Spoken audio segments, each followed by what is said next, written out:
মুহাম্মদ সাল্লাল্লাহু আলাইহি ওয়াসাল্লাম আজ থেকে প্রায় 1450 বছর আগে পৃথিবী থেকে গত হয়েছেন। প্রায় 1.5 সহস্র বছর আগে একজন মানুষ পৃথিবী থেকে চলে যাওয়ার পরও তিনি পৃথিবীর মানুষের কাছে যতটা প্রাসঙ্গিক, যতটা তার আলোচনা হয়, যতটা তিনি বেঁচে আছেন তার আদর্শের মাধ্যমে, সম্ভবত পৃথিবীতে অন্য কোনো মনীষী আমরা খুঁজে পাব না যে 1500 বছর ধরে সমানভাবে পৃথিবীতে আলোচিত, প্রশংসিত, অনুসৃত এবং প্রাসঙ্গিক আরেকজন মানুষ হয়তো আমরা খুঁজে পাবো না। মুহাম্মদ সাল্লাল্লাহু আলাইহি সাল্লামকে সেজন্য আল্লাহ তাআলা বলেছেন, ওয়া রাফা'না লাকা যিকরাক। হে রাসূল, আপনার আলোচনা, আপনার প্রশংসা, আপনার গুণ, সেগুলোকে আমি সমুন্নত করলাম। এমন সমুন্নত আল্লাহ তাআলা করেছেন, পৃথিবীতে বহু মানুষ এসেছে, কিয়ামত পর্যন্ত আসবে, কোনো মানুষ, এমনকি অন্য কোনো নবী রাসূলদেরকেও আপনি মুহাম্মদ সাল্লাল্লাহু আলাইহি সাল্লামের মতো এত বেশি প্রাসঙ্গিক, এত বেশি পৃথিবীর মানুষের কাছে পরিচিত এবং এত বেশি পৃথিবীর মানুষের কাছে জনপ্রিয়, মানুষের কাছে অনুসরণীয় আরেকজন মানুষ খুঁজে পাওয়া কঠিন হবে। সময়ত ভাইরা, আমরা এখানে যারা আছি আমরা সবাই বয়সের তরুণ। তারুণের জন্য সেই মানব ইতিহাসের সবচাইতে প্রশংসিত, সবচাইতে আলোচিত, সবচাইতে বেশি বরণীয় এবং অনুসরণীয় ব্যক্তিত্ব মুহাম্মদ সাল্লাল্লাহু আলাইহি সাল্লামের জীবন থেকে নেওয়ার অনেক বিষয় আছে। আমরা সেখান থেকে সামান্য কয়েকটি বিষয় হয়তো টাচ করার চেষ্টা করব। সর্বপ্রথম কথা হলো, আমরা এখানে যারা আছি আমরা সবাই জন্মসূত্রে মুসলমান। আমরা সবাই বাবা মা মুসলিম, মুসলিম সোসাইটিতে, মুসলিম ফ্যামিলিতে জন্মগ্রহণ করেছি, বেড়ে উঠেছি, সেই সূত্রে আমরা মুসলমান।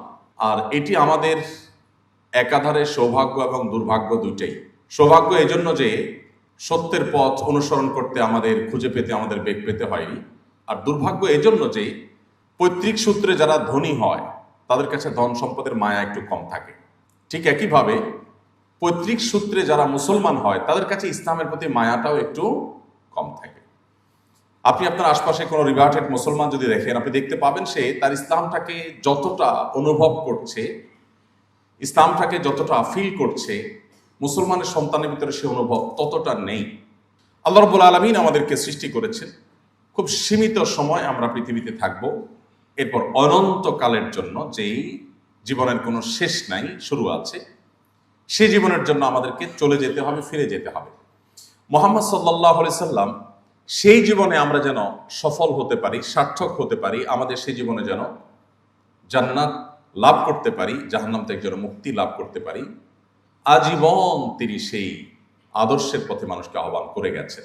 বিশেষ করে আমাদের তরুণ সমাজের জন্য মুহাম্মদ সাল্লাল্লাহু আলাইহি সাল্লামের জীবন দর্শন, তার সিরাত, এটাকে পুনর্পাঠ করা নানা কারণে গুরুত্বপূর্ণ। এর ভিতরে এক নম্বর হলো, আমরা জানি প্রত্যেকটা মানুষ স্বভাবগতভাবে, জন্মগতভাবে আমরা অনুসরণ প্রিয়, আমরা অনুসরণ করতে চাই, কাউকে না কাউকে অনুসরণ করতে চাই। নবী করিম সাল্লাল্লাহু আলাইহি সাল্লাম সম্পর্কে একটু আগে যে কোরআন কারীমে আয়াত তেলাওয়াত করা হলো, লাকাদ কানা লাকুম ফি রাসূলিল্লাহি উসওয়াতুন হাসানা, আল্লাহ বলেছেন তোমাদের জন্য সবচাইতে উত্তম এবং অনুপম আদর্শ হলেন মুহাম্মদ সাল্লাল্লাহু আলাইহি সাল্লাম। তাকে তোমাদের জন্য মডেল করে পাঠানো হয়েছে। মানুষ কাউকে না কাউকে অনুসরণ করবেই, এটাই মানবীয় প্রকৃতি। মানুষ অনুসরণ প্রিয়, কাউকে না কাউকে দেখে সে চলতে শিখে। আল্লাহ রাব্বুল আলামিন যুগে যুগে নবী রাসূলদেরকে পাঠিয়েছেন মডেল করে, যে সাকসেস হতে চাইলে তাদেরকে অনুসরণ করো। তাদের অনুসরণের বাইরে যত পদ্ধতিতে যাবে, মনে হবে সাকসেস হয়েছ, চূড়ান্ত যোগফল যখন দেখতে পাবে জীবনের শেষ প্রান্তে এসে, তখন তুমি অনুভব করবে যে তুমি আসলে যেটাকে সাকসেস মনে করেছো সেটা হয়তো তোমার সাকসেস নয়। তরুণরা চ্যালেঞ্জ নিতে চায় এবং তাদের সামনে অনেক চ্যালেঞ্জ থাকে। মুহাম্মদ সাল্লাল্লাহু আলাইহি সাল্লামের অনুসরণ জীবনের সমস্ত চ্যালেঞ্জ উতরে যাওয়ার জন্য সবচেয়ে বড় উজ্জ্বল উদাহরণ আমাদের সামনে। কারণ আমরা জানি মুহাম্মদ সাল্লাল্লাহু আলাইহি ওয়াসাল্লামের জীবনে যত বাধা এসেছে, তার জীবনে যত চ্যালেঞ্জ এসেছে, পৃথিবীর ইতিহাসে অন্য আরেকজন মানুষ আপনি দেখাতে পারবেন না যার জীবনে এত বাধা এসেছে। আমরা একটা কথা বাংলায় বলি, জনম দুঃখী চির দুঃখী। মুহাম্মদ সাল্লাল্লাহু আলাইহি সাল্লাম পৃথিবীর আলো দেখবার আগেই তার মমতাময়ী, তার স্নেহময় বাবাকে হারিয়েছেন। পৃথিবীর আলো দেখবার আগে, মাতৃগর্ভে থাকতেই বাবা দুনিয়া থেকে চলে গেছেন, মারা গেছেন। পৃথিবীর আলো দেখার পরপরই মায়ের দুধ খেয়ে এখনো শেষ করতে পারেননি, এর মধ্যেই তার মারও মৃত্যু হয়েছে। মা বাবা দুজনকে হারিয়েছেন যখন তিনি দুধের শিশু। এরপর তার জীবনে সবচেয়ে বড় অভিভাবকের জায়গাটা যখন দাদা আব্দুল মুত্তালিব তিনি সামলাচ্ছিলেন, ঠিক কৈশোরে থাকতেই সেই দাদা আব্দুল মুত্তালিবের ছায়াও তার কাছ থেকে সরে গেল, তিনিও মারা গেলেন। তার জীবনে সবচেয়ে কঠিন সময় যখন মক্কার মানুষদের বহুমুখী অত্যাচারের নিপীড়নে তিনি যখন অতিষ্ঠ, ঠিক এরকম কঠিন সময়ে তার দুটি ভরসার জায়গা, বাইরে চাচা আবু তালেব আর ভেতরে স্ত্রী খাদিজা রাদিয়াল্লাহু তাআলা আনহা, দুজনকে একই বছরে অলমোস্ট একই সঙ্গে হারিয়েছে। একের পর এক পায়ের নিচ থেকে মাটি সরে যাওয়া যেটাকে বলে, সেটা পৃথিবীতে আসছেন এই বিপদ মাথায় করে। পৃথিবীর আলো দেখবার আগেই বাবা নেই, এরপর একের পর এক পায়ের নিচ থেকে মাটিগুলো সরে গেল।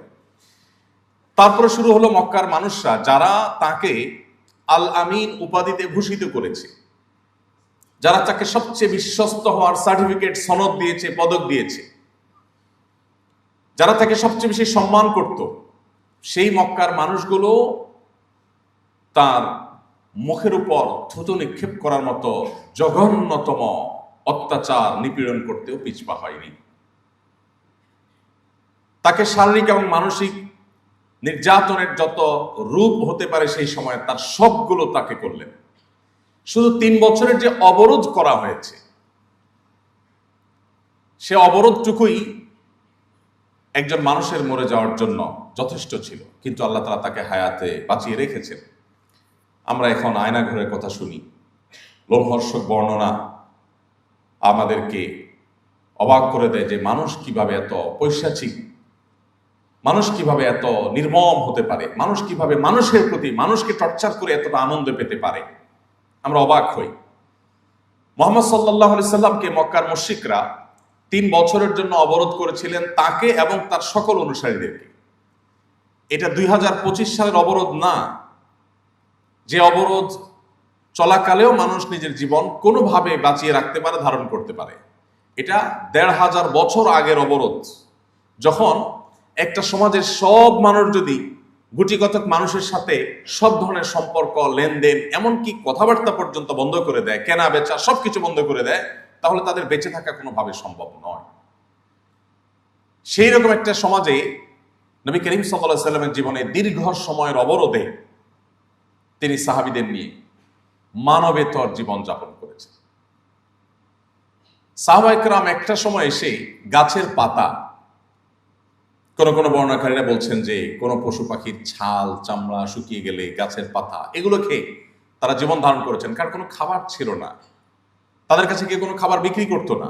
আর মক্কা সাধারণত খাদ্যশস্য অনেক বেশি উৎপাদন হতো না, মদিনায় হতো, বাইরে থেকে আমদানির উপর অনেকটা নির্ভর করতে হতো। তো এরকম একটা সমাজে কেউ বিক্রিও করতো না, কেউ কিনতো না, কোথাও ভ্রমণে যাবে কেউ সাথে নিত না, কেউ সঙ্গ দিত না। সেই সমাজ বাস্তবতায় এভাবে একটা মানুষ বেঁচে থাকা কঠিন। নবী সাল্লাল্লাহু আলাইহি সাল্লাম সেই সময়টা পার করলেন। এরপর তিনি মক্কায় থাকতে চেয়েছেন, কিন্তু না, তাকে মক্কায় থাকতে দেওয়া হলো না। হিজরত তার জীবনে আরেকটি অধ্যায় আসলো, তাকে মাতৃভূমি ত্যাগ করে চলে যেতে হলো মদিনায়। মদিনা মানুষজন খুব উৎসাহ উদ্দীপনার সাথে তাকে ওয়েলকাম করলেন, যে চলে আসুন আপনি, আপনাকে আমরা বরণ করে নেব। মক্কার এই নরধমেরা আপনাকে নির্যাতন নিষ্পেষণ করেছে, কিন্তু আমরা আপনাকে আশ্রয় দিব, আমাদের জীবন দিয়ে আমরা আপনাকে রক্ষা করব। তারা ওয়েলকাম করলো, কিন্তু না, এরপর নবী সাল্লাল্লাহু আলাইহি সাল্লামের শান্তি শুরু হয়নি। একের পর এক বদর, উহুদ, খন্দক, তাবুক, একটার পর একটা যুদ্ধ, আগ্রাসন, একের পর এক আক্রমণ, ষড়যন্ত্র তার উপরে চাপিয়ে দেওয়া হলো। জীবনে এমন একটি রাতও পাওয়া মনে হয় কঠিন হবে, যে রাত নবী করিম সাল্লাল্লাহু আলাইহি সাল্লাম দুশ্চিন্তা মুক্ত ভাবে তিনি ঘুমোতে পেরেছেন। এরপর তার যে আর্থিক সঙ্গতি সেটা বা অন্যান্য দিক আছে, সেগুলো আমরা আলোচনা নাই করলাম। জীবনে এত চ্যালেঞ্জ মোকাবেলা করে, এত চ্যালেঞ্জের বাধা ঠেলে ঠেলে, এত চ্যালেঞ্জের ওয়াল ঠেলে ঠেলে সামনে অগ্রসর হওয়া তো দূরের কথা, বেঁচে থাকায় যেখানে দায়, সেখানে মাত্র 10 বছর সময় পেয়েছেন মদিনায়, মাত্র 10 বছর। 10 বছরে মুহাম্মদ সাল্লাল্লাহু আলাইহি সাল্লামের আদর্শকে তখনকার পৃথিবীর সবচাইতে শক্তিশালী আদর্শ হিসাবে প্রতিষ্ঠা করে তারপর তিনি চিরতরে চোখ বন্ধ করেছেন।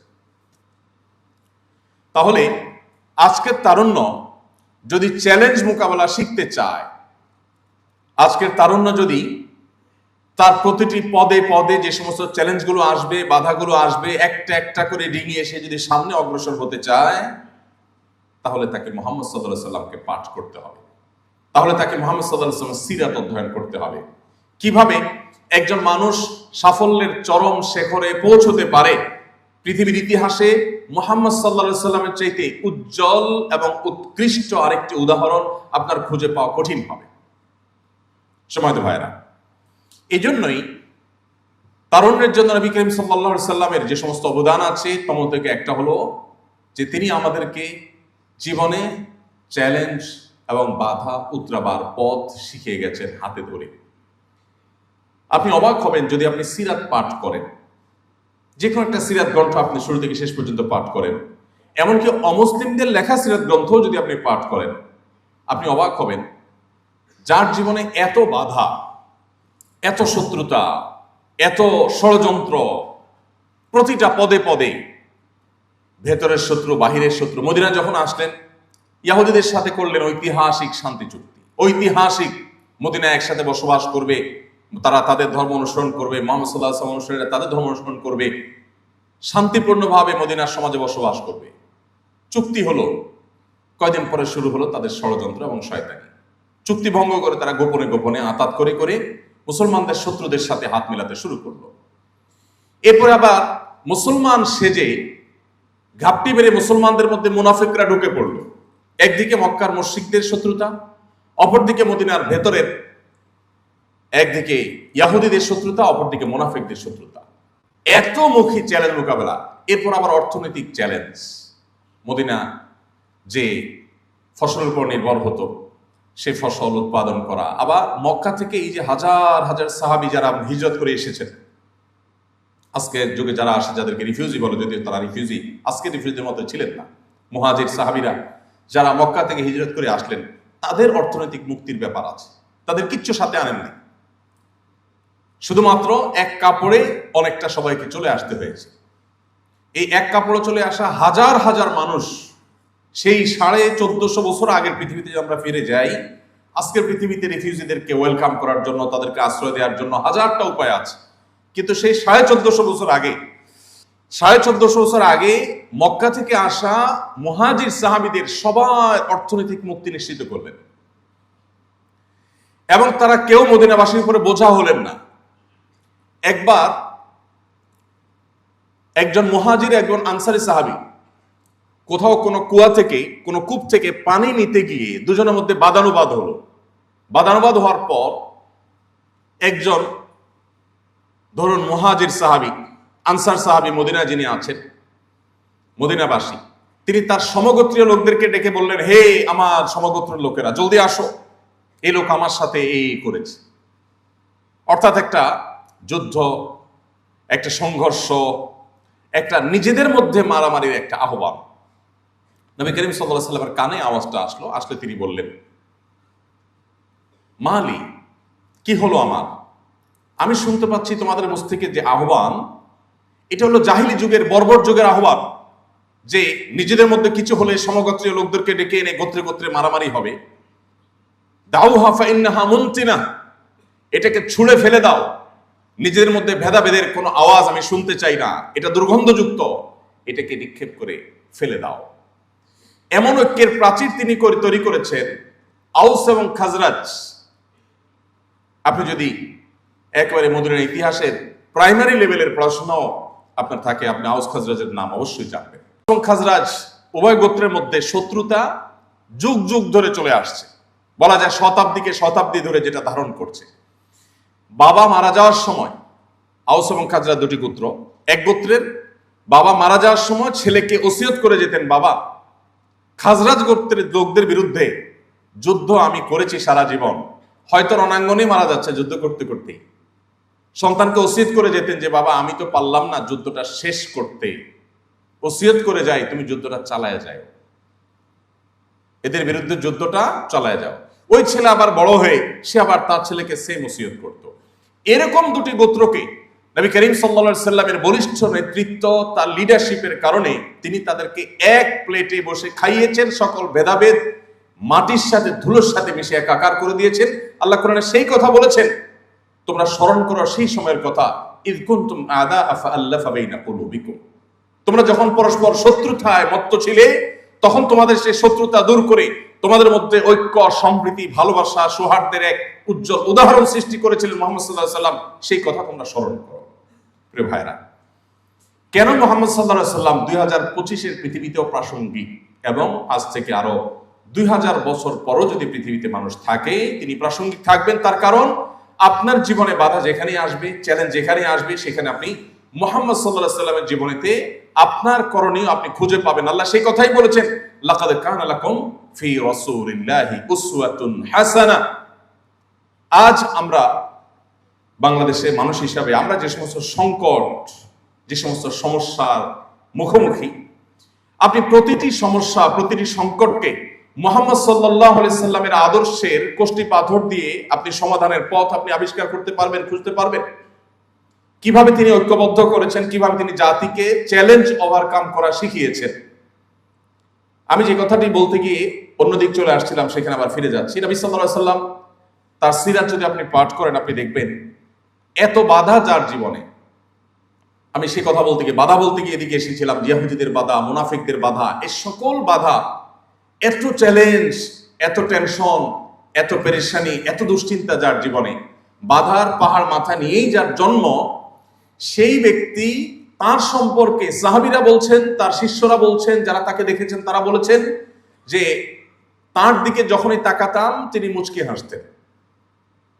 এত বাধা, এত টেনশন, এত পেরেশানি, এত শত্রুতা যার ব্যাপারে, সেই লোকটা তার দিকে তাকিয়ে কখনো এমন হয়নি যে তিনি গোমড়া মুখে আছেন, সবসময় তিনি হাসি মুখে থাকতেন।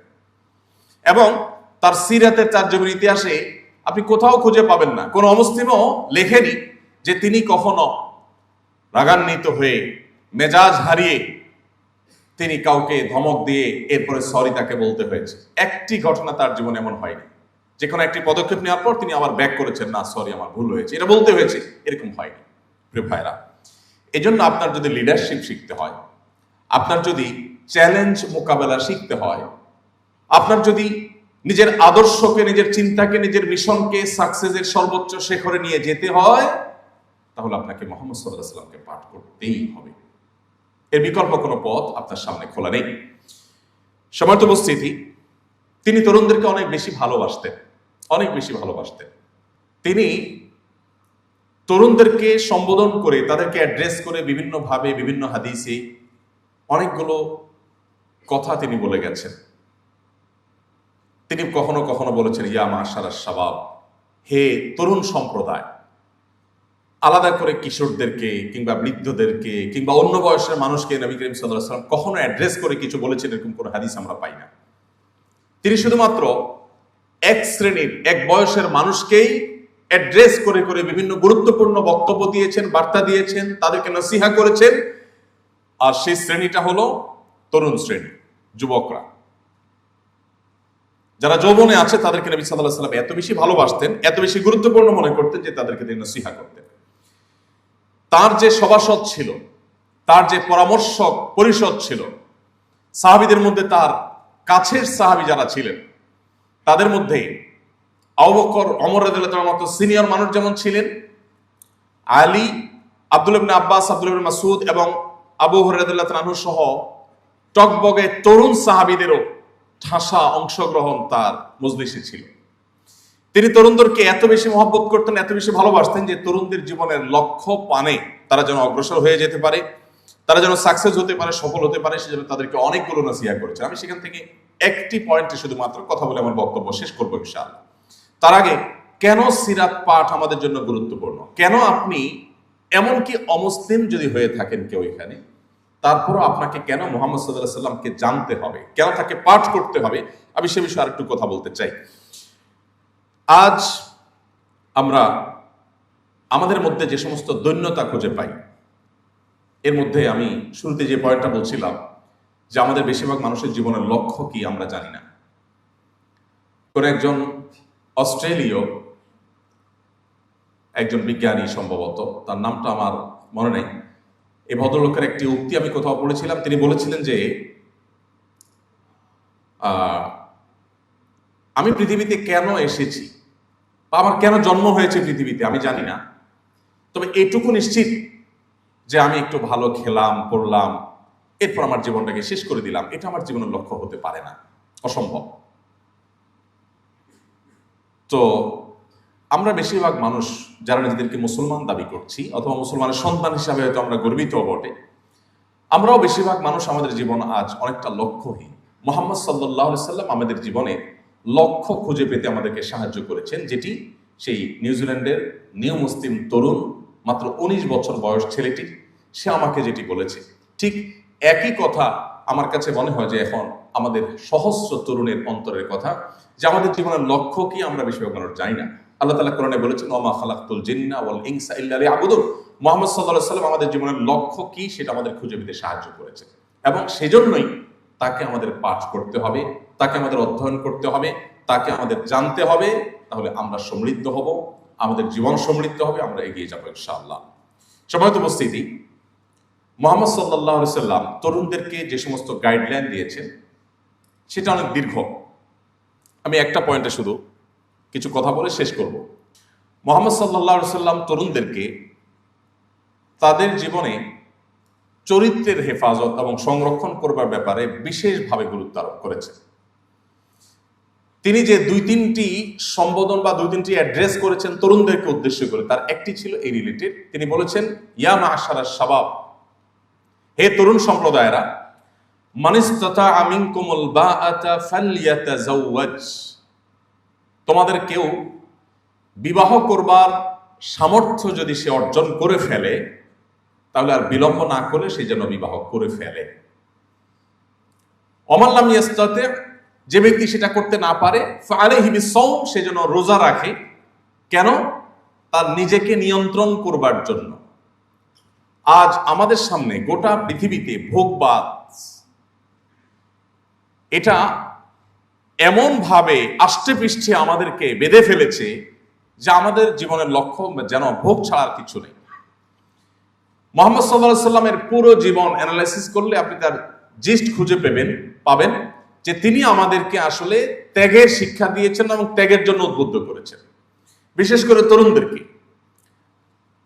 আপনারা ইসলাম বিশ্ববিদ্যালয় কুষ্টিয়ার প্রফেসর ডক্টর খন্দকার আব্দুল্লাহ জাহাঙ্গীর ভাইয়ের নাম হয়তো শুনে থাকবেন। অনেক বছর আগে তিনি রোড অ্যাক্সিডেন্টে মারা গেছেন। ডক্টর আব্দুল্লাহ জাহাঙ্গীর রহমাহুল্লাহ একটি কথা বলতেন, সেই কথাটি হলো, তিনি বলতেন যে যেই জিনিসটা সৃষ্টিগতভাবে, জন্মগতভাবে, মূলগতভাবে যে জিনিসটা প্রমোটেড, সেটাকে যদি আরো প্রমোশন করা হয় তাহলে সেটা দুর্ঘটনায় পড়া নিশ্চিত। যে জিনিসটা আগে থেকে প্রমোটেড বা সৃষ্টিগতভাবে প্রমোটেড, সেটাকে প্রমোট আর করতে হয় না, ওইটাকে কন্ট্রোল করতে হয়। আর ইসলাম এই কন্ট্রোলের কথাই বলেছে। গোটা পৃথিবী দেখবেন যে সব ক্ষেত্রে দেখবেন তরুণদেরকে ভোগের কথা বলে, সবাইকে ভোগের কথা বলে, কেউ কন্ট্রোল করার কথা বলে না। ইসলাম আপনাকে কন্ট্রোল করার কথা বলবে। মুহাম্মদ সাল্লাল্লাহু আলাইহি সাল্লাম আপনাকে কন্ট্রোল করার কথা বলেছেন, যে আপনি নিজেকে নিয়ন্ত্রণ কিভাবে করবেন, নিয়ন্ত্রণ কেন করবেন, সেই জিনিসটা তিনি বুঝিয়েছেন এবং সারা জীবন তিনি এটার প্রতি আহ্বান করেছেন। একটা গাড়ি 80 কিংবা 100 স্পিডে এমনি চলছে, এটা প্রমোটেড, এমনি গতি সম্পন্ন। তাকে যদি পেছন থেকে আবার ধাক্কা দেওয়া হয় অথবা সামনে থেকে কোনো কিছু দিয়ে জোরে টান দেওয়া হয় তাহলে এই গাড়ি অ্যাক্সিডেন্ট করবে নিশ্চিত। একটা প্রচন্ড গতিসম্পন্ন গাড়ির গতিকে নিয়ন্ত্রণ করতে হয়, এটাকে ধাক্কা দিতে হয় না। আল্লাহ রাব্বুল আলামিন সৃষ্টিগতভাবে আমাদের প্রত্যেককে এমন ভাবে তৈরি করেছেন যে একটা বয়সের নির্দিষ্ট সীমায় পৌঁছার পর আমাদের শরীরে যৌন আকাঙ্ক্ষা জাগ্রত হবে, এটা দিয়েই আল্লাহ তাআলা সৃষ্টি করেছেন। সো সৃষ্টিগতভাবে একটা সময় যৌন আকাঙ্ক্ষার তাড়না এটা মানুষকে তাড়াবে, অন্যান্য প্রাণীকে তাড়াবে, এটাই স্বাভাবিক, আল্লাহ এভাবেই সৃষ্টি করেছে। তাহলে সৃষ্টিগতভাবে যে জিনিসটা প্রমোটেড, এই জিনিসটাকে ইসলাম বলে, মুহাম্মদ সাল্লাল্লাহু আলাইহি সাল্লাম বলেন, এটাকে তোমাকে এখন কন্ট্রোল করতে হবে। যদি কন্ট্রোল করতে না পারো তাহলে দুর্ঘটনা, তাহলে অনাকাঙ্ক্ষিত অনভিপ্রেত বিষয় আশয় ঘটবে এবং যেটা তুমি প্রত্যাশা করবে না। আজ মুহাম্মদ সাল্লাল্লাহু আলাইহি সাল্লামের যে আদর্শটা মুসলিম তরুণ হিসাবে আমাদের জন্য খুবই গুরুত্বপূর্ণ, সেটি হলো একজন আদর্শ মুসলমান হওয়ার জন্য যা যা দরকার সেগুলোর পাশাপাশি আমাদের তারুণ্যকে, আমাদের যৌবনকে কলুষ মুক্ত রাখার চ্যালেঞ্জে এগিয়ে যাওয়া। আল্লাহ রাব্বুল আলামিন কোরআনে কারিমে বিভিন্ন জায়গায় আমাদেরকে পবিত্র থাকার জন্য উৎসাহিত করেছেন, অনুপ্রাণিত করেছেন। আমরা যেন নিজেদেরকে পবিত্র রাখি, আমাদের চরিত্রে যেন কালিমা না লাগে। দেখুন, পৃথিবীর যে সমস্ত দেশগুলো ওপেন কালচারের দেশ, বিশেষ করে সেক্সুয়াল ইস্যুগুলোতে যারা ওপেন কালচারে বিশ্বাসী, সে সমস্ত দেশগুলোতে তরুণদের তাদের যে মনস্তত্ত্ব, তাদের যে মানসিক যে অবস্থা, সেটার উপরে যদি আপনি একটু সাদাসিধে টাইপের কোনো সার্ভে করেন, একেবারে একাডেমিক এবং ডিপ সিস্টেমিক্যাল কোনো সার্ভে নাও করেন, আপনি একটু খোঁজ খবর যদি নেন, তাও আপনি দেখতে পাবেন যে তারা যা খুশি তা করতে পারে, কিন্তু এরপরেও তাদের মানসিক শান্তিটা নেই। তারা কেউ সুখী না, তারা কেউ ভেতর থেকে হ্যাপি না, তারা প্রচন্ড ডিপ্রেসড। এবং সেই সমস্ত দেশগুলোতে তরুণদের মধ্যে আত্মহত্যার প্রবণতা অন্য বয়স্ক মানুষের চাইতে আরো বেশি, হোয়ারেজ তাদের ভোগের সব উপকরণ আছে। মুহাম্মদ সাল্লাল্লাহু আলাইহি সাল্লাম তিনি বলেছেন, তোমরা জাহান্নামমুখী অভিযাত্রায় একের পর এক ঝাঁপ দিয়ে পড়ছো, তোমরা অদৃশ্যের জগৎ সম্পর্কে জানো না, সেজন্য তোমরা এমন পথে যাচ্ছ যে পথের শেষ ঠিকানা জাহান্নাম। তিনি বলেছেন, ওয়া আনা আখিযু বিহুজাজিকুম মিনান নার, আমি তোমাদের কোমর ধরে ধরে জাহান্নাম থেকে বাঁচাবার জন্য সংগ্রাম করছি, চেষ্টা করছি। এটাই নবী সাল্লাল্লাহু আলাইহি সাল্লাম তাকে শিক্ষা দিয়েছেন। প্রিয় ভাইরা, তরুণদেরকে সেজন্য নবী করিম সাল্লাল্লাহু আলাইহি সাল্লাম আদর্শবান, চরিত্রবান, তাদের চরিত্র সংরক্ষণকারী হওয়ার জন্য তিনি উৎসাহিত করেছেন, অনুপ্রাণিত করেছেন। আমাদের সামনে এটা অনেক বড় একটা চ্যালেঞ্জের বিষয়। এ যুগে কোনো তরুণ 5 ওয়াক্ত নামাজ পড়ছে, অথবা সে মাশাআল্লাহ লম্বা দাড়ি রেখেছে, কোনো তরুণী হিজাব করেন অথবা 5 ওয়াক্ত নামাজ পড়েন, এই জিনিসগুলো যত গুরুত্বপূর্ণ, তার চরিত্রকে কোনো প্রকার কালিমা কলুষ থেকে, হারাম রিলেশন থেকে মুক্ত রাখাটা কোনো কোনো ক্ষেত্রে এগুলোর চাইতে বেশি গুরুত্বপূর্ণ হয়ে ওঠে। মুহাম্মদ সাল্লাল্লাহু আলাইহি সাল্লাম এই আহ্বানটা আপনাদেরকে, আমাদেরকে, তরুণদেরকে করে গেছেন। আপনি যদি কোরআনে কারিমের সূরা ইউসুফ খোলেন, কোরআনের সবচেয়ে দীর্ঘতম সূরাগুলোর মধ্যে থেকে একটা, আপনি এই শিক্ষা পাবেন। ইউসুফ আলাইহিস সালাম তার জীবনে একটি হারাম রিলেশনের অফার এসেছিল, তিনি সেটাকে কিভাবে মোকাবেলা করেছেন, কিভাবে সেটাকে ডিনাই করেছেন, ডিনাই করার ফলে তার উপরে কি কি নির্যাতনের স্টিম রোলার নেমে এসেছে, তাকে বন্দিত্ব বরণ করতে হয়েছে, দীর্ঘদিন জেল জীবনে কাটাতে হয়েছে, এরপরে তিনি তার চরিত্র বিসর্জন দিতে প্রস্তুত হন নাই। কোরআনে কারিমে আল্লাহ তাআলা সেই ঘটনা উল্লেখ করেছেন আমাদের তারুণ্যের চরিত্রকে হেফাজত করবার জন্য। দেখুন, মুসলিম তরুণদের সবচাইতে বড় অস্ত্র বলতে পারি, সবচাইতে বড় সংগ্রামের জায়গা বলতে পারি, যদি মুসলিম তরুণ তার তারুণ্যকে হারাম এবং অবৈধ রিলেশন থেকে বাঁচাতে পারে, এটা হলো তার সবচাইতে বড় সাফল্যের জায়গা। কেন? কারণ হলো, একজন যুবক যিনি বিশ্ব জয় করার স্বপ্ন দেখে, সে নিজের প্রবৃত্তিকে এতটুকু নিয়ন্ত্রণ করতে পারবে না, সে বিশ্ব জয় তো দূরের কথা, সে নিজেকেই তো জয় করতে পারবে না। এজন্য মুহাম্মদ সাল্লাল্লাহু আলাইহি সাল্লাম আমাদের চরিত্রকে হেফাজত করবার জন্য বিভিন্নভাবে উৎসাহিত করে বলেছেন। তিনি বলেছেন, মাইয়াদমান লি মা বাইনা লিহইহি ওয়া মা বাইনা রিজলাইহি আদমান লাহুল জান্নাহ, তোমাদের মধ্যে কেউ যদি তার মুখের এবং তার সম্ভ্রমের, লজ্জাস্থানের, ইজ্জতের হেফাজত করবার দায়িত্ব নেয়, যে তার এই দুটি বিষয়কে সে নিয়ন্ত্রণ করবে, আল্লাহর অবাধ্যতার পথে সে পরিচালিত করবে না, এই গ্যারান্টি যদি কেউ দিতে পারে, এই দায়িত্ব যদি কেউ নিজের বেলা নিজে নিতে পারে, এবং এই চ্যালেঞ্জ নিয়ে যদি কেউ চ্যালেঞ্জে জয়ী হতে পারে, নবীজি বলেছেন, আমি তার জান্নাতের গ্যারান্টি দিলাম, আমি তার জান্নাতের দায়িত্ব নিলাম, যদি সে তার নিজের এই চরিত্রকে হেফাজত করবার দায়িত্ব নেয়। প্রিয় ভাইরা, পশ্চিমা যে কালচার বা সংস্কৃতি, এটা আমাদের দেশকে এমনভাবে গ্রাস করে ফেলেছে যে আজকাল এই সমস্ত কালচারগুলো আমাদের কাছে এতটাই ডালভাত হয়ে গেছে যে আজ থেকে 2 দশক 3 দশক আগে আমাদের দেশে প্রথম বিয়ে করার পর নতুন স্বামী স্ত্রী নিজেদের স্বামী স্ত্রী হিসাবে পরিচয় দিতে যতটুকু হেজিটেশন ফিল করত, লাজুকতা অনুভব করত, এখন নিজের জেনার সঙ্গী, হারাম রিলেশনের সঙ্গী, একজন ব্যভিচার কর্মের সঙ্গীকে পরিচয় দিতে এতটুকু কোনটা এখন তরুণরা বোধ করে না। আমরা সেরকম একটা সমাজ বাস্তবতা এখন আছে। এই জিনিসটা এমনিতে হয় না, এটা উইথ প্ল্যান। এর জন্য অনেক বড় প্ল্যান, অনেক বড় ডিজাইন করা হয়েছে, কোটি কোটি মিলিয়ন মিলিয়ন টাকা বা ডলারের পিছনে খরচ করা হয়েছে। মুসলিম তরুণদের যে ধার, মুসলিম তরুণদের যে ঝাঁজ, মুসলিম তরুণদের যে শক্তি, মুসলিম তরুণদের যে উচ্ছলতা, সেটাকে ধ্বংস করে ভোঁতা করে দেওয়ার জন্য। আপনি মুসলমান, আপনি আপনার তারুণ্যকে, যৌবনকে যদি হারাম রিলেশন থেকে বাঁচাবার সংগ্রামে জয়ী হন, সবাই হারাম রিলেশনের সাথে জড়িয়ে থাকলেও আপনি থাকেন না, আপনি নিজেকে বাঁচিয়ে রেখেছেন, তাহলে আপনি সবচেয়ে আদর্শবাদী মুসলমানদের একজন, সবচেয়ে আদর্শবাদী মুসলমানদের একজন। প্রিয় ভাইরা আমার, এই চ্যালেঞ্জটা, এটা আমাদের মোকাবেলা করা শিখতে হবে। আমি একটি কথা বিনয়ের সাথে আপনাদেরকে বলতে চাই, আপনারা বিশ্ববিদ্যালয়ের শিক্ষার্থী, আমার শ্রদ্ধেয় শিক্ষকবৃন্দ এখানে আছেন অনেকেই। আমি বলতে চাই, পশ্চিমাদের কাছ থেকে আমাদের নেওয়ার অনেক কিছু আছে। পশ্চিমাদের কাছ থেকে আমরা জ্ঞানে, বিজ্ঞানে, তথ্য প্রযুক্তিতে, অবকাঠামোতে, উন্নয়নে, প্রশিক্ষণে, অনেক কিছুতে আমরা পিছিয়ে আছি।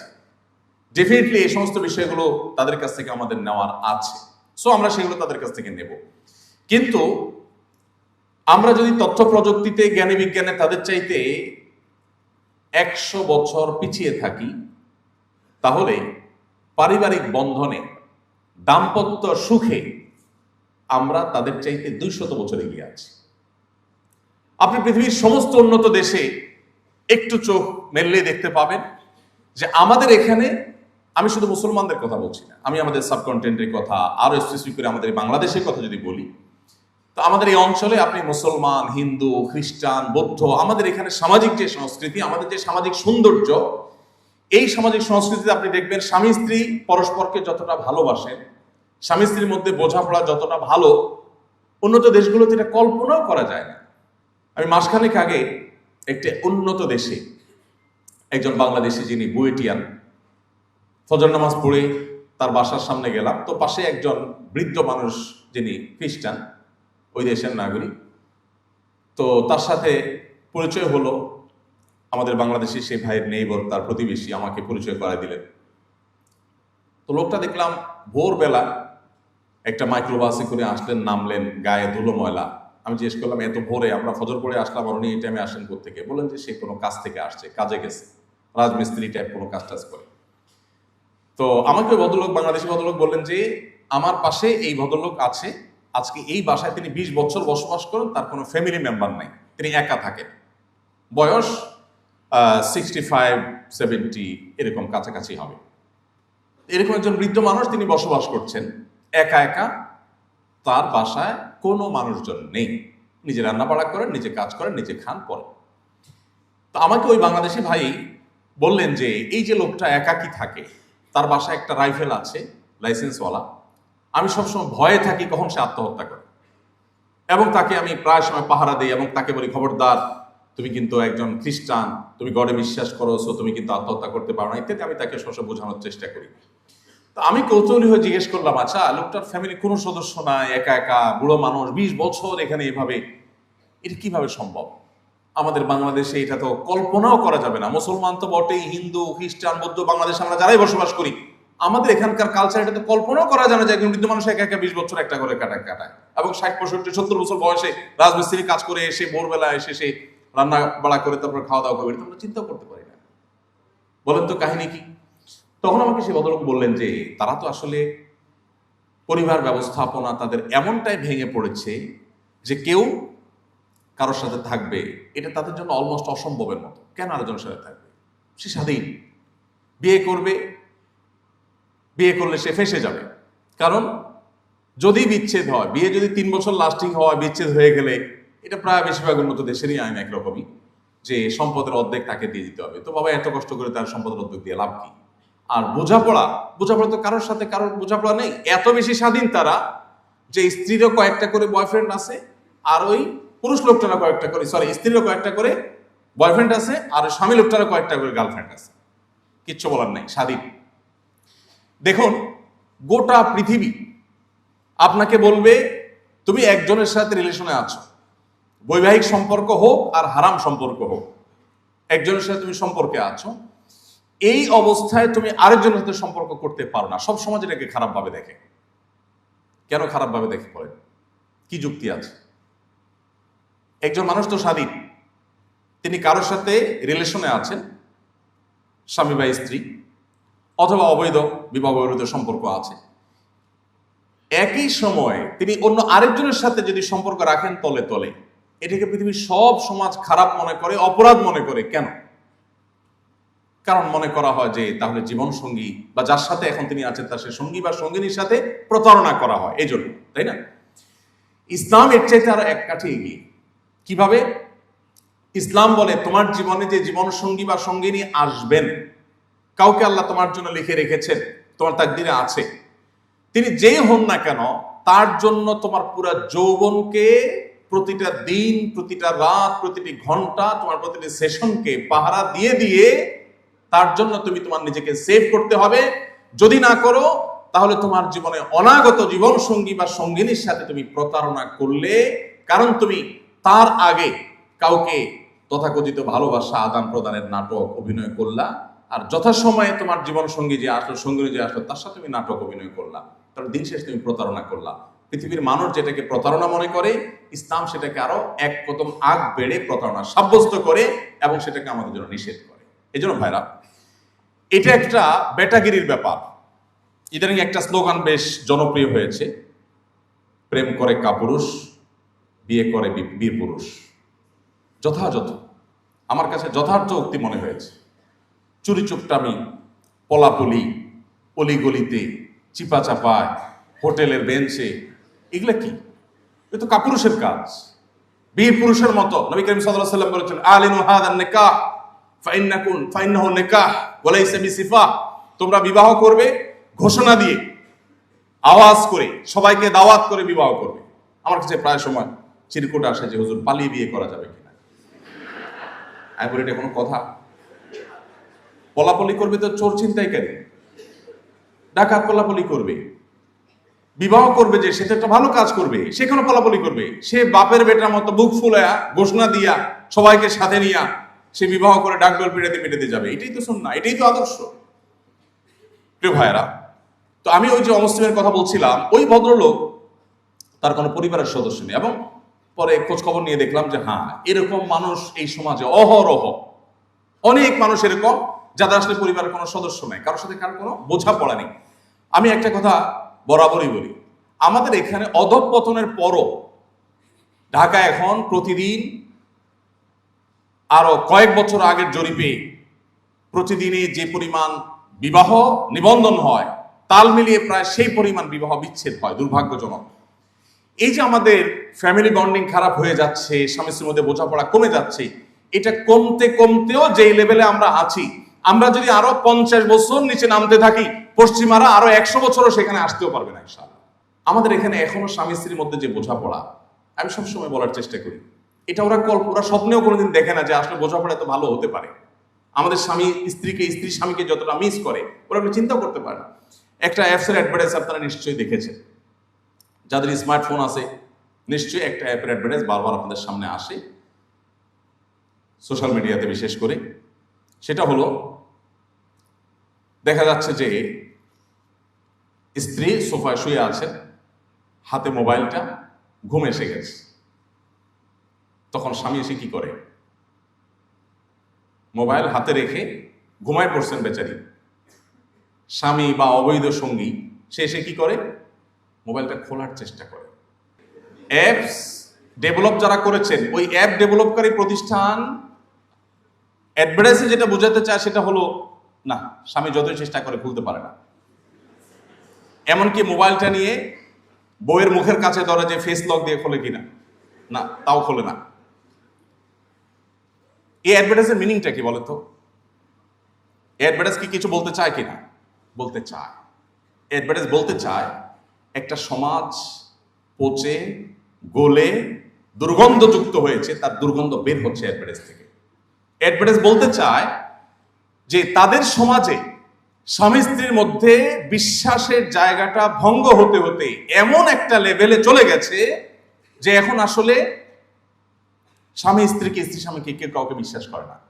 যে আমাকে যে এত ঘন ঘন love you love you love you too এইরকম জিকির মতো করতে থাকে, এই বাটপার না জানি মেসেঞ্জারে আবার কাউকে সেম কথা লিখে পাঠাইছে।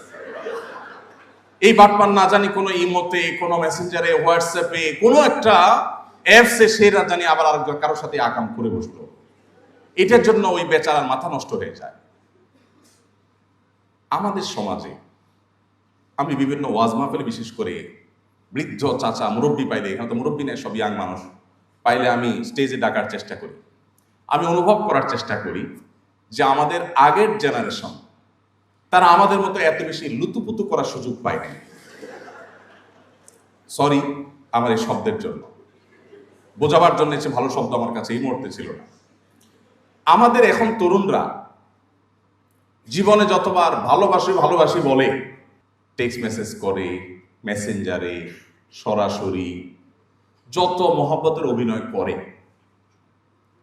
আমাদের আগের জেনারেশন বাপ চাচারা যারা ছিলেন তারা এগুলো তো অনেক পরের কথা। আমি গ্রামের ছেলে, গ্রামে বড় হয়েছি, গ্রামীণ সে আবহাওয়া আমার চোখের সামনে ভাসে। সারাদিন বাহিরে কাজ কাম করে এসে খেতে খামারে, দোকানপাটে অথবা ব্যবসা বাণিজ্য, অফিস আদালতে, রাতে সবাই যখন খেয়ে দিয়ে যার যার কক্ষে চলে যেত, তখন বেচারা বউয়ের সাক্ষাৎ পাইত, বউ স্বামীর সাক্ষাৎ পাইত। তার আগ পর্যন্ত সারাদিন দেখা সাক্ষাৎটুকু পর্যন্ত হতো না। দেখা সাক্ষাৎ হলো, না দেখার ভান করে একজন আরেকজনকে ক্রস করে চলে যেত। কারণ কথা বললে আবার সমাজের মানুষ জাহেল মূর্খরা আবার কে কি মনে করে বসে, আরেক মুসিবত। এই যে অবস্থা, যে বেচারারা আমাদের মধ্যে এত লাভ, এত ভালোবাসা আদান প্রদান করার স্কোপই পায় নাই, তাহলে তো এদের ভালোবাসা দুর্ভিক্ষ হওয়ার কথা না। কিন্তু বাস্তবতা হলো যে তাদের ভালোবাসা আমাদের চাইতে এত মজবুত যে আমি সবসময় বলি যে আমাদের আজকালকার তরুণদের তথাকথিত এই ভালোবাসাটা হলো মেড ইন চায়না, আর তাদেরটা হলো মেড ইন জাপান। এই পরিমাণ স্ট্রং। আপনি যদি এখন একজন তরুণকে বলেন, মাত্র বিয়ে করছে, যদি বলেন ভাই মনে কিছু না করলে একটা কথা বলি, বলে কি কথা? যদি বলেন যে ভাই ভাবিকে দেখছি কার সাথে যেন হাঁটতেছে হাত ধরে। কোথায় দেখছে? ভাই নিউ মার্কেটের দিকে দেখছিলাম। আরে বলেন কি, কবে দেখছেন আপনি? এই যে রিসেন্ট। তাহলে যে কোনো যুবক স্ত্রীর প্রতি অনেক বিশ্বাস থাকলে হয়তো পাত্তা দিতে চাইবে না, কিন্তু মনের ভিতরে একটা ঠিকই সন্দেহের দানা বাঁধবে যে আসলে কি, আমি কি তাহলে কি অজাগায় আমার এই ভালোবাসা বিলিয়ে বেড়াচ্ছি কিনা, কাহিনী কি? কিন্তু একজন বৃদ্ধ মানুষ 50-60 বছর বয়স, তাকে যদি বলেন চাচা চাচিরি দেখছি কার সাথে জানি ফোনে কথা বলতেছে, তাহলে তার শরীরের সমস্ত শক্তি সঞ্চয় করে আপনার গাড়িটা চড় বসাই দিবে। কেন বলেন তো? কারণ হলো চাচা নিশ্চিত যে তার স্ত্রী এটা করতে পারে, সেটা কল্পনাও করা যায় না। মানে তার স্ত্রীর সমস্ত ভালোবাসা তার জন্য জমিয়ে রেখেছেন, তিনিও তার সমস্ত ভালোবাসা স্ত্রীর জন্য জমিয়ে রেখেছেন। তাহলে আজ আমাদের কাছে যেটাকে তথাকথিত ভালোবাসা ভালোবাসা বলে আমাদের সামনে পেশ করা হয়েছে, এটা হলো জাস্ট নিজের যৌবনের উচ্ছলতা, নিজের যৌবনের চাহিদা, এটাকে মেটাবার একটা উপায়। এখানে প্রকৃত অর্থে ভালোবাসা ছিটে ফোটাও পাওয়া খুব দুষ্কর এবং কঠিন। আচ্ছা, এটা তো অনেক দূরে হয়ে যায় যে আগের জেনারেশন আর এখনকার জেনারেশন। আরেকটা কম্পেয়ার আমরা খুব একেবারে আমাদের চোখের সামনে থেকে করি। আমাদের এখানেও আপনারা অনেকে বিবাহিত আছেন, আর অনেকে অবিবাহিত কিন্তু হারাম রিলেশনে হয়তো আছেন। আপনারা না থাকেন, আপনাদের আশেপাশে কেউ আছে, দেখেন আপনারা আপনাদের ভার্সিটিতে হয়তো আছে। আমি শুধু অনুরোধ করবো একটা কম্পেয়ার করার জন্য। যে বিবাহ করে বিবাহিত দম্পতি স্বামী স্ত্রী, তারা তাদের মধ্যে ভালোবাসি একে অন্যকে, এই কথা তারা বেশি বলে, নাকি অবিবাহিত হারাম রিলেশন যারা করছে সেই তথাকথিত প্রেমিক প্রেমিকা তারও ভালোবাসার কথা বেশি বলে? কারা বলে? বিবাহিত দম্পতি না অবিবাহিত? কারণ কি? কারণ নকল জিনিস চকচক একটু বেশি করে। কোন সন্দেহ আছে? মুখ দিয়ে ফেনা তুলে ফেলা হবে। ভালোবাসি বলতে বলতে বলতে বলতে মানে মনে হয় যে সে ফিদা হয়ে যাবে, অথচ 6 মাস বা 1 বছর যাইতে গিয়ে দেখা যায় ব্রেকআপ, আরেকজন হাত ধরে চলে গেছে। কোথায় চলে গেলে এত সব ভালোবাসাবাসি? আবার যে ওখানে যে একই জিকির, তার সাথে আবার সেম জিকির। এই পুরো আয়োজনটা শয়তানের অনেক বড় একটা আয়োজন। এটা সিরিয়াস ইস্যু, হাসির ইস্যু না। কোন যুবক যদি তার যৌবনকে নিয়ন্ত্রণ করবার সংগ্রামে জয়ী হতে পারে, তাহলে তার দ্বারায় আল্লাহ চাহেন তো অন্য সব ক্যাপাবিলিটি অর্জন করলে তার দ্বারা বিশ্বজয় করা সম্ভব। আর যদি কেউ তার যৌবনের এইটুকু জিনিসকে নিয়ন্ত্রণ করতে না পারে, আমি এটাকে বলি ডায়রিয়া রোগীর সাথে কম্পেয়ার করি। আমি ডায়রিয়ার রোগী লুজ মোশন হয়, হতে হতে হতে হতে একটা পর্যায়ে সে ডায়রিক হয়ে যায়, তার আসলে নিয়ন্ত্রণ করবার ক্ষমতা আর থাকে না, সে যেখানে সেখানে তার কাপড় চোপড় খারাপ হয়ে যায়। ঠিক একই অবস্থা যারা বিবাহ পর্যন্ত অপেক্ষা করতে প্রস্তুত না, যেখানে যা দেখে সেখানে সে কাইত হয়ে যায়, সেখানে লাভ ইউ শুরু করে দেয়। আমি বলি এটা হলো ডায়রিয়ার রোগীর মতো। নিয়ন্ত্রণ হারিয়ে ফেলেছে সে, তার নিজের প্রতি কন্ট্রোল নাই।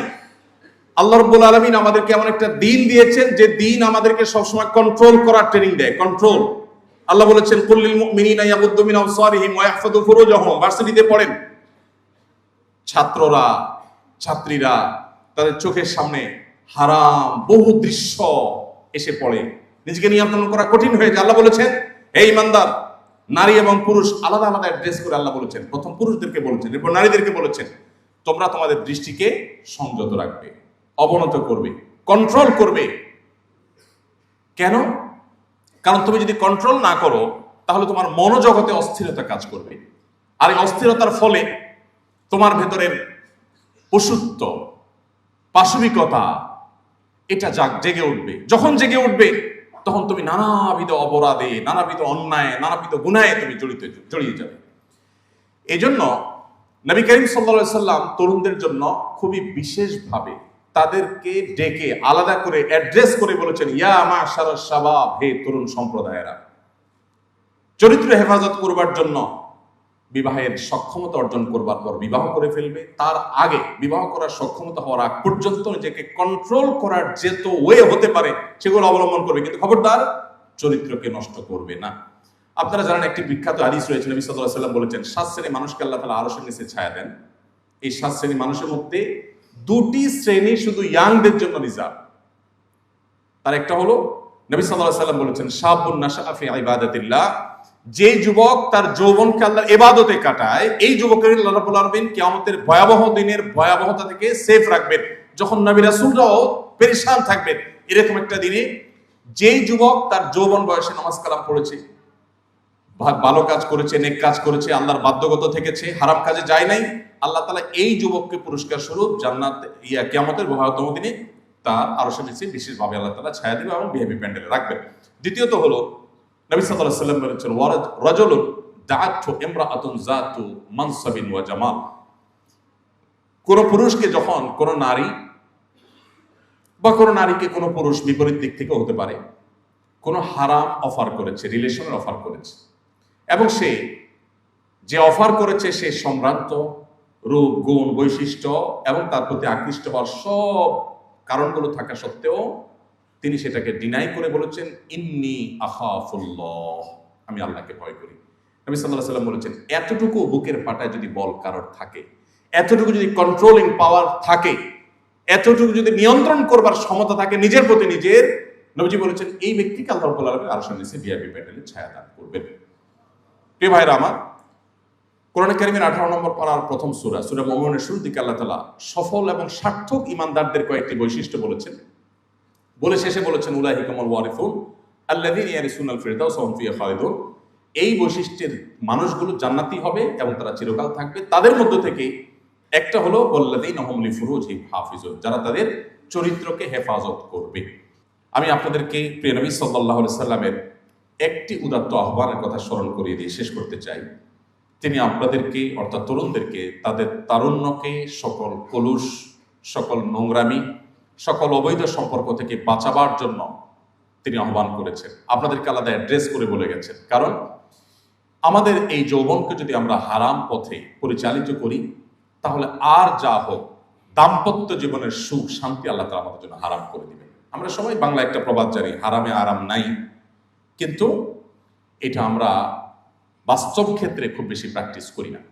আমি আপনাদেরকে উদাত্ত আহ্বান রাখতে চাই, আল্লাহর জন্য সকল প্রকার হারাম সম্পর্ক থেকে বেরিয়ে আসার সংকল্প করবেন। যারা আল্লাহ তাআলার রহমতে সেফ আছেন তারা নিজেদের চরিত্রকে ধরে রাখার হেফাজত করবার, এটাকে সংরক্ষণ করবার সংগ্রামে এগিয়ে যাবেন।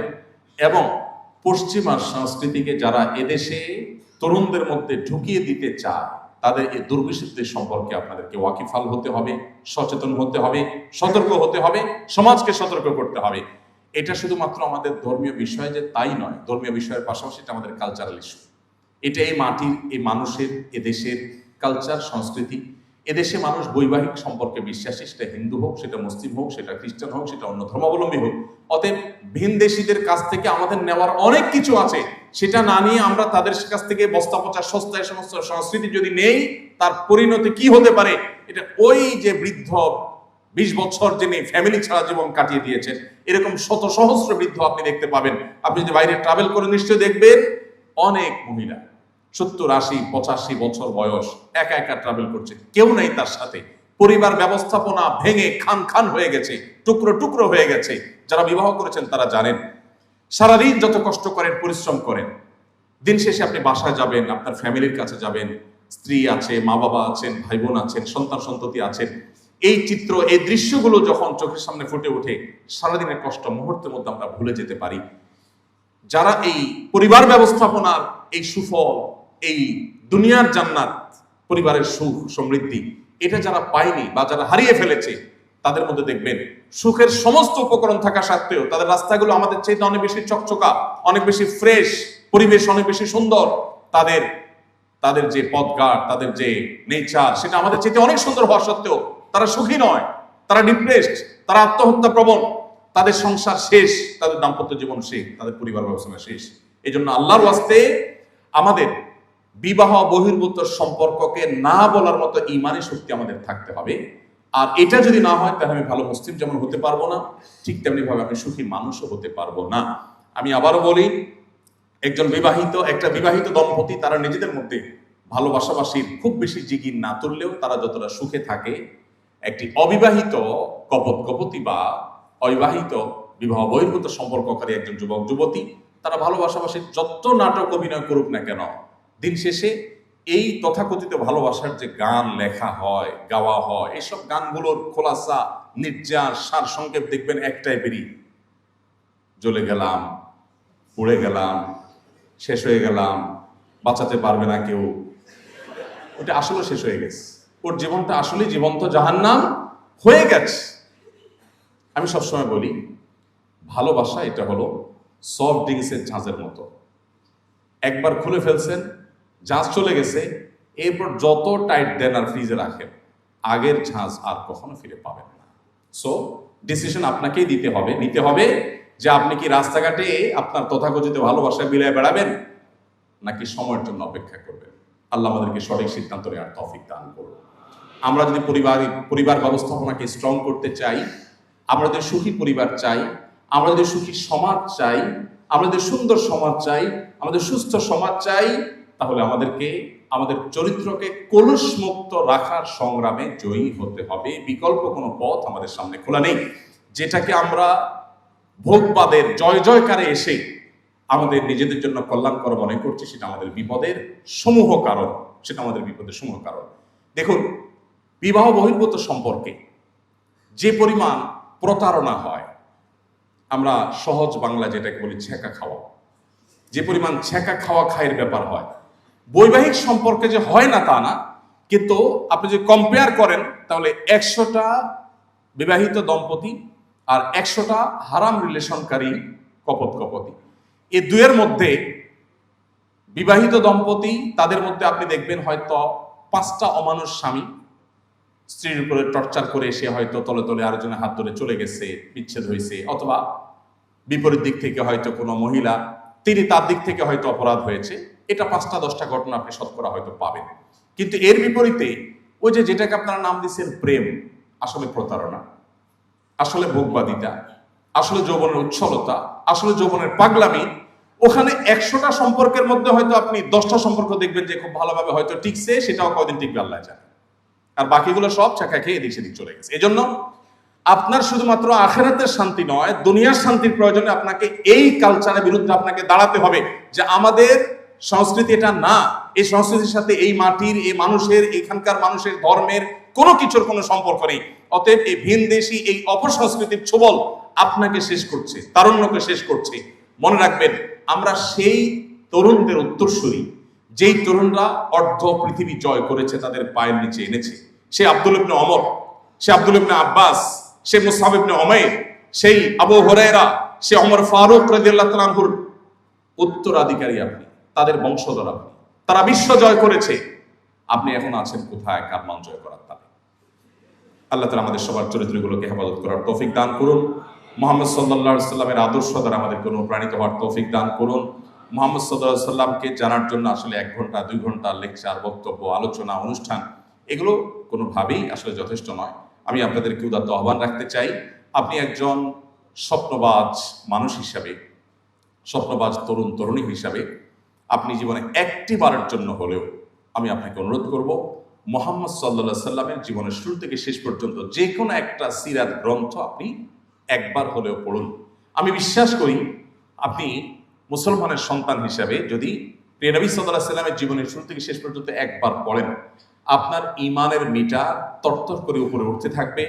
আপনি ইসলামটাকে অনুভব করবেন, ইসলামের স্বাদ তৃপ্তি অনুভব করবেন। কেন তাকে আপনি অনুসরণ করবেন, সেই কজ, সেই যৌক্তিকতা আপনি খুঁজে পাবেন প্রতিটি লাইনে, প্রতিটি পৃষ্ঠা পৃষ্ঠা।